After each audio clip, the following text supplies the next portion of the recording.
Cultural Exchange Day at the Galactic Academy seemed simple enough. Each student would bring their homeworld's version of a companion animal to share with the class. Professor Viltak expected to see various domesticated herbivores, perhaps some symbiotic organisms, maybe a few trained pollinators. The Zelani student brought a luminous butterfly that sang in three-part harmony. The Vorthak presented a small crystalline creature that ate radiation and produced pleasant chimes. The Altarian's pet was a floating jellyfish-like organism that filtered air and glowed different colors based on its mood. Then Jake Morrison from Earth walked in.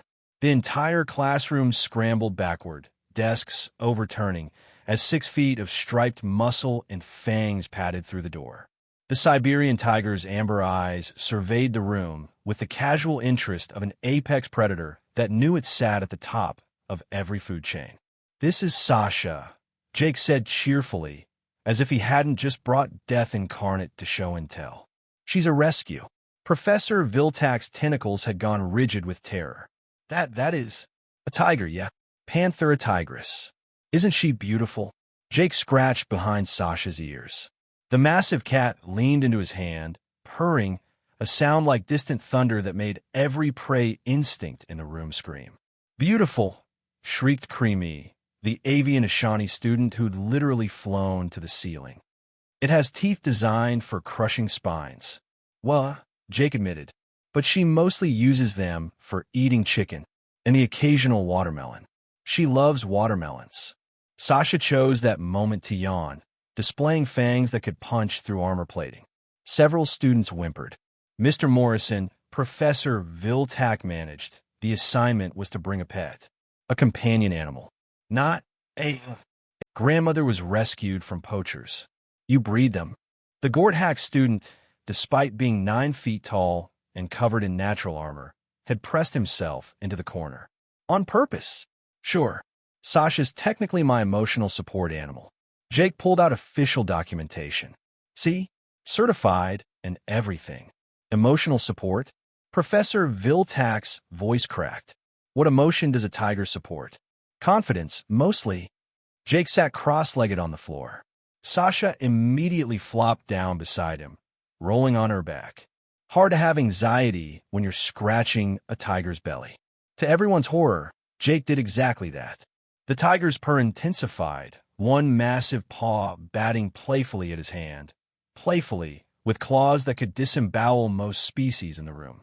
"On Earth," Jake explained, oblivious to his classmates' terror, "we have a saying, the difference between a pet and a wild animal is about 10,000 years of selective breeding." 10,000 years, the Zelani student whispered. "You've been domesticating predators for 10,000 years. Oh, longer. But tigers are special. We can't fully domesticate them. They're too perfect as they are. So we just..." Jake paused, thinking. "We just befriend them, earn their respect, form partnerships." "Partnership," Professor Viltak repeated faintly. "With a creature that could kill you in seconds." 3 seconds, actually, Jake corrected. Sasha's a bit lazy, so maybe 4. Sasha had noticed the Altarian's floating jellyfish pet.